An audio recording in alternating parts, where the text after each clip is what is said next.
Dr. Scott Jensen here. I have had a lot of feedback over the last 4 or 5 weeks, and I want to talk about that.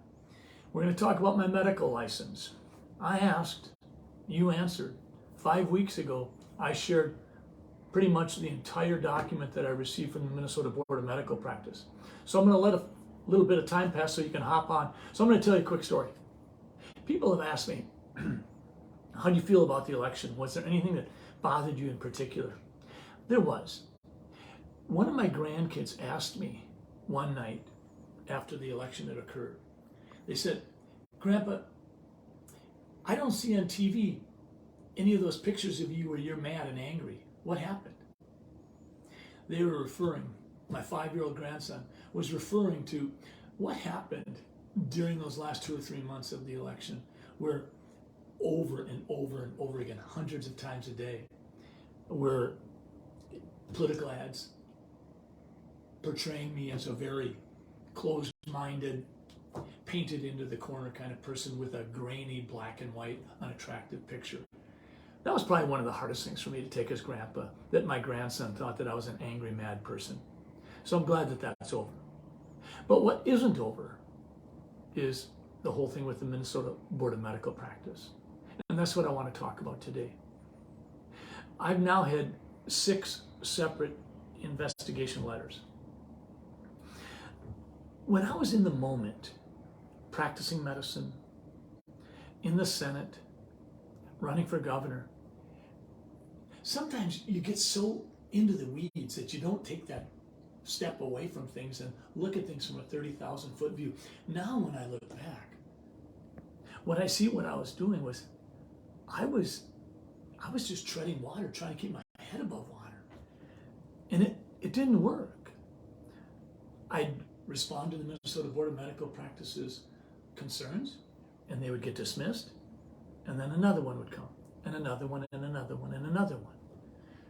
That was why I made the decision that I need to get an attorney to help me. I've been trying to keep my head above water, and I'm tired of it. So with my attorney's help, we're going to drain the pool.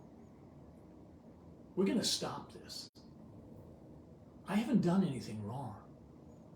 And as a candidate, and as a senator, and as an American citizen, I get to share my opinion.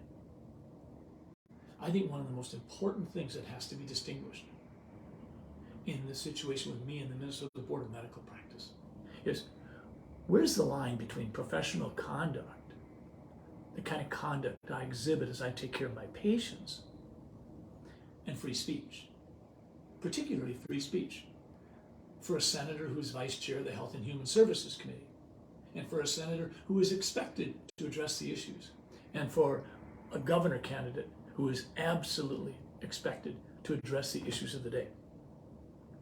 So you gave a tremendous amount of feedback, and I thank you.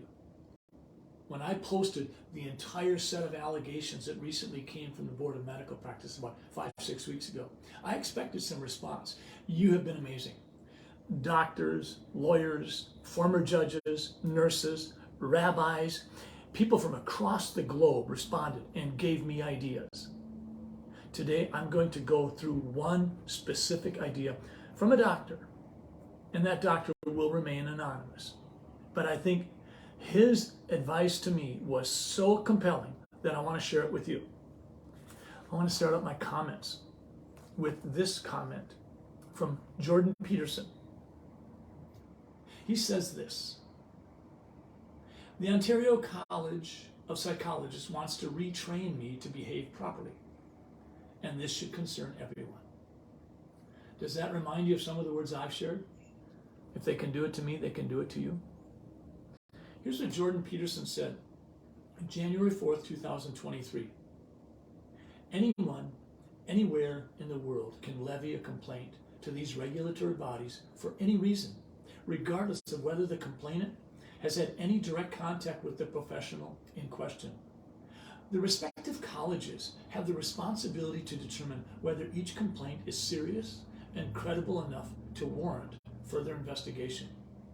Complaints can be deemed vexatious or frivolous and dispensed with. Powerful words. So let's go through this document that I received from the Minnesota Board of Medical Practice. The allegations are going to be here. And this is this letter I received from this doctor. He says, "Hi, Scott. Thank you for sending out the board complaint. I spent a great deal of time going over it, and I am frankly appalled that the board did not dismiss this out of hand. Furthermore, the issues raised here seem to be the same ones already dismissed by the board in the previous attempts to harass you. While you certainly do not need my input to define the ridiculousness of these allegations, as I went through the allegations one by one and made some notes, I thought I'd like to share them with you." And that's what he does. So he starts out with allegation 2, letter A, which is respondent, that's me, promulgated disinformation regarding COVID-19 pandemic, advised against vaccines and masks, including calling for civil disobedience among Minnesotans and businesses to ignore vaccine and mask guidance, and gave advice that promotes the transmission of COVID-19. He says this, "You spoke out against vaccines and masks. There is not a single randomized controlled study that shows masks, especially poorly fitted cloth or surgical masks, prevents the transmission of any virus. You called for civil disobedience. I thought that peaceful dissent was part of the bedrock on which our founding fathers built this great nation. I guess that only works if you're burning down police stations and grocery stores." Next one, allegation 2B. Respondent claimed that COVID-19 is nothing more than the flu and falsely compared and minimized the differences between the 2009 H1N1 pandemic and COVID-19. 2B. He says, "You compared the flu and COVID. A valid comparison. Recently, I heard Mike Osterholm and Leona Wen say the same thing, exactly on TV. Apparently, the truth is only okay now." 2C. Respondent promoted conspiracy theories, alleging the Minnesota Department of Health instructed providers to falsify death certificates to list COVID-19 as the cause of death, whether or not the patient's underlying or contributing cause of death was COVID-19. He comes back and says, "You claimed that reporting of COVID deaths was exaggerated and overcounted. This is a fact. Recently, Leona Wen said the exact same thing on CNN after disputing it for years. Again, the truth is suddenly now okay." 2D. The allegation is, respondent was not vaccinated and was putting patients at risk by not wearing masks in the patient care setting. And he recommended against children wearing masks in school. This is what this physician told me to say. "You were not vaccinated. That is your choice. You didn't wear a mask in your clinic. Masks never work and never will. There is no scientific evidence that says they do. You recommended children not be masked. Children were not and are not at risk from serious harm from COVID. Children can't use masks properly, even if they did work. Having children wear masks was like asking a scuba diver to put on bear repellent. Completely useless and unnecessary, not to mention that myriad of social and learning problems that masking caused in children. And by the way, I would want to say that in our clinic, when masks were mandated, everyone in our clinic wore a mask, including me, and frequently we masked and used transparent shields." 2E. Respondent attempted to benefit himself by misconstruing medical information to the public.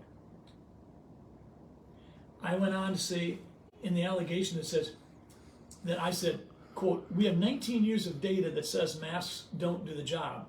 They have a 10% filtration rate." Additionally, respondent compared the vaccines to chemotherapy for cancer. This is what this physician says. "You made an error here. You stated masks have a 10% filtration rate. It is nowhere near that high for any virus. They are the screen door on your submarine. And by the way, chemotherapy for many cancers relies on the immune system to provide the mechanism, and that's exactly what the vaccines did. They rely on the immune system to carry out the mechanism of efficacy, if indeed there is a measure of efficacy." Letter F. Respondent advised patients to take ivermectin without scientific data to support their use in the treatment of patients.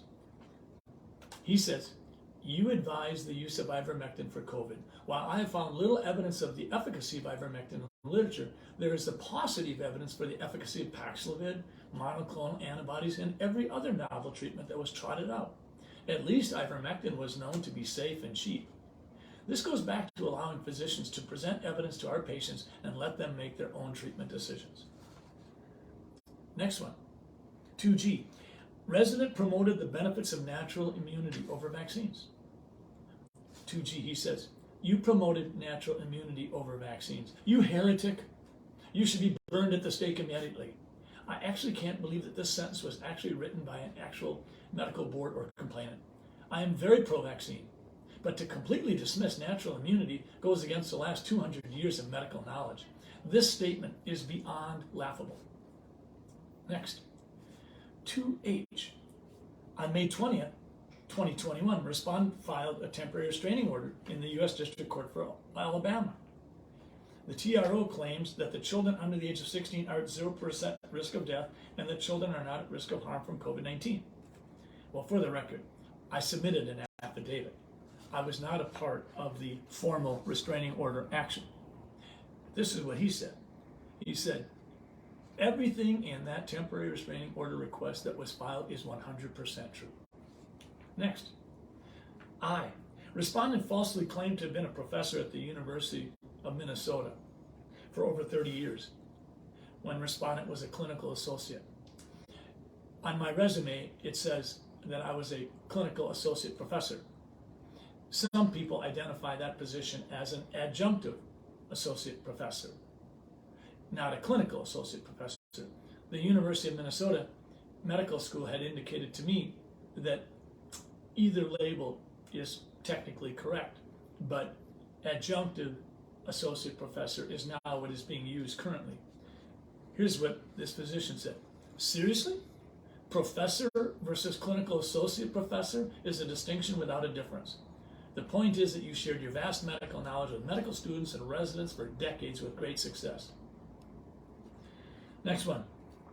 3, this is the respondents. The board has received respondent written requests. So these are answers I've given previously, and the board articulated them once again. They said that I participated in local, national, international television and radio shows to discuss COVID-19, and that I'd made hundreds of statements on the floor of the Minnesota Senate and in various committee meetings. He said, you went on TV and the media in the Senate chamber and discussed COVID and your thoughts on the matter. I was under the impression that free speech was still a thing. I'm beginning to wonder if it is. 3B, the respondent said that underlying COVID-19 virus does have many similarities to other viruses. He said, you compared COVID to other viruses. I'm not sure what the issue is here. 3C, the respondent called for consideration of temporary civil disobedience in response to President Biden's press conference on September 9th, 2021, when President Biden announced his intention to impose a vaccine mandate on employers. That was private employers, and by the way, that was a press conference. He says this, you called for civil disobedience against Biden's vaccine mandate. You mean the mandate that was found unconstitutional by the U.S. Supreme Court? D, respondent indicated that an unvaccinated person with a previous COVID-19 infection has the same level of protection as a vaccinated person. 3D, you stated that an unvaccinated person who has COVID has the same immunity than someone who has been vaccinated. You are wrong here. The person with natural immunity likely has higher and likely longer lasting immunity than a person who has only been vaccinated. E, respondent did not require masks to be worn in his clinic. He says, you didn't not require masks at your clinic. You shouldn't have. They don't work. They're merely value signaling. Besides, you were under no obligation to do so. The CDC recommendation to wear a mask was just that, a recommendation, not an enforceable mandate. Furthermore, the CDC actually removed this recommendation quietly on September 28, 2022. F, respondents stated that public health has been politicized by tens of thousands of people during the course of this pandemic. F, you stated that COVID has been widely politicized. In other news, water is wet. Why should only you or more widely those with beliefs that go against the mainstream narrative be called out on this? G, respondent denied that he claimed hospitals and doctors are falsifying death certificates. G, death certificates were filed that improperly listed COVID as a cause of death. This is indisputable. Again, Dr. Leana Wen herself recently admitted to this on CNN. H, ivermectin was an approved medication on the World Health Organization's list of essential medicines. He says, You stated you wrote prescriptions for ivermectin for COVID. So what? Off-label uses of medications have been done for decades. Ivermectin, while of questionable efficacy, is safe, unlike other mainstream treatments that we were encouraged to use. And to be sure, much cheaper. If I could add my own footnote here, I would challenge you to go to the 2020 NIH recommendation on ivermectin. It's listed on their page regarding COVID-19, and in it, they identify that it is not indicated for the treatment of COVID, and they recommend against it in 2020. But in 2021, if you go to the NIH page, once again, it's listed as a potential treatment for COVID-19. But in 2021, the NIH changed their position and said that there's data on both sides of the discussion and that they cannot recommend against it. They can't recommend either for it or against it. So they definitely moved and said the jury's still out. But in that 2021 NIH position, they did explain what the mechanism of action is and how in vitro studies had indicated that ivermectin indeed stops some of the protein transport mechanisms that are necessary for the COVID-19 virus to do its dirty deeds. So the fact is, in 2021, the NIH is saying, yeah, maybe it does help, maybe it doesn't, we don't know. And then in 2022, they came back again and said, no, we recommend against it. That's the facts. Next, your medical records were often illegible. So is every other handwritten note by a physician for the last 200 years. Next, respondent prescribed other medications off-label to treat COVID-19. He said, you prescribed ivermectin off-label, so what? Neither the vaccines or any treatment that was recommended had any complete FDA approval at the time. They were all used under EUA. Next, the respondent did not document rationale for treating patients with specific medications. He says, you didn't document rationale for using certain medications or document informed consent. I'm sure you had a discussion with your patients about the treatment options they had available. Besides, no informed consent was required when giving monoclonal antibodies or Paxlovid. Why would you do this with ivermectin, a drug that has been widely used in a safe manner for decades? And if I could add a footnote here, numerous documents and resources, including Mayo Clinic proceedings, the AMA's section on medical ethics, and business articles all indicate that simply because a medication is prescribed off-label, which in the pediatric practice is more than 50% of prescriptions, and in overall medicine, 20% of prescriptions are off-label. But in a variety of resources, there is no requirement to obtain written informed consent. The fact is that by the patient going and purchasing the medication, implied consent is present. It's sort of like when I do a throat culture on you. If I ask you to open your mouth so I can do a swab to see if you've got strep, when you open your mouth, that's implied consent. I don't have to write it down that you provided written informed consent and opened your mouth for me. Bottom line is, this physician closed by saying this. Overall, this proceeding is an absolute disgrace and is merely nothing more than a witch hunt designed to attack someone who has publicly dissented with the mainstream narrative and who had the audacity to run against Governor Walz. I want to get back to what I said at the beginning of this Facebook Live. You folks have been wonderful. Thank you from across the globe, professions across the span of all the things that we do in our daily lives. You've responded. And I think what you're really responding to is you recognize that so many government agencies can indeed be weaponized. They can be weaponized against you, and they can be weaponized against me. Things have been far too politicized. I've been treading water, trying to keep my head above water. It's time to drain the pool. Thanks for helping me out. Appreciate it.